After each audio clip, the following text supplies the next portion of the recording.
जालना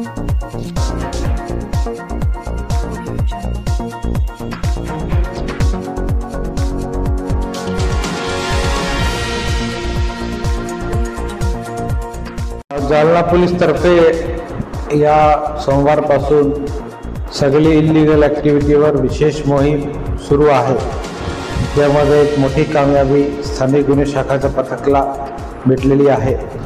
आपल्याला अगोदर माहीत आहे की एक आठवडाभरा अगोदर बरेच दिवसापासून फरार आरोपी लक्ष्मण गोरे तो इकडे मागच्या वर्षी 23 मध्ये एक गजानन तोर नावाच्या व्यक्तीचा मर्डर झाला होता। त्यामधला तो आरोपी होता, बेलवर होता, त्याला शोधत होते। त्याला एका वेपन सोबत पकडण्यामध्ये यश आला होता आणि त्याच्यानंतर त्याच्याकडून विचारपूस आणि इतर सगळ्या अँगलवर तपासमध्ये अजून काही लोकांकडे असे वेपन आहे अशी माहिती मिळाल्यावर काल एकच वेळी वेगवेगळी टीम पाठवून नरसिंहची टीम करून 3 ठिकाणी आम्ही धाड टाकली आणि त्यामध्ये 3 आरोपी, त्यामध्ये भीमा भाऊराव वाघमारे, संतोष उर्फ मुन्ना राजू भुरे आणि पवन विनोद स्वामी, तिघेही जालन्याचेच राहणारे आहे, वेगवेगळे एरियाचे।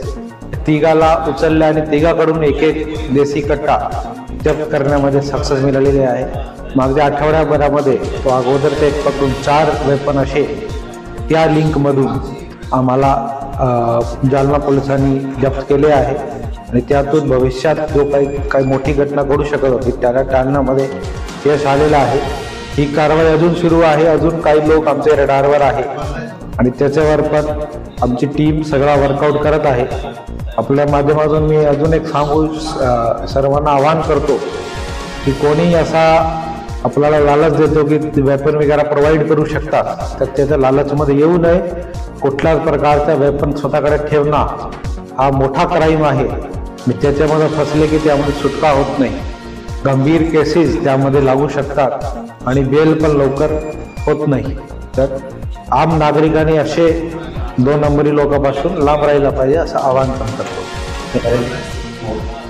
हा जो लक्ष्मण गोरेच्या अँगल थ्रू या लोकांची खरेदी आहे आणि त्याच्यामध्ये पुढचा अँगल मध्य प्रदेश साईडचा भेटत आहे, त्याच्यावर वर्कआउट सुरू आहे आमचा।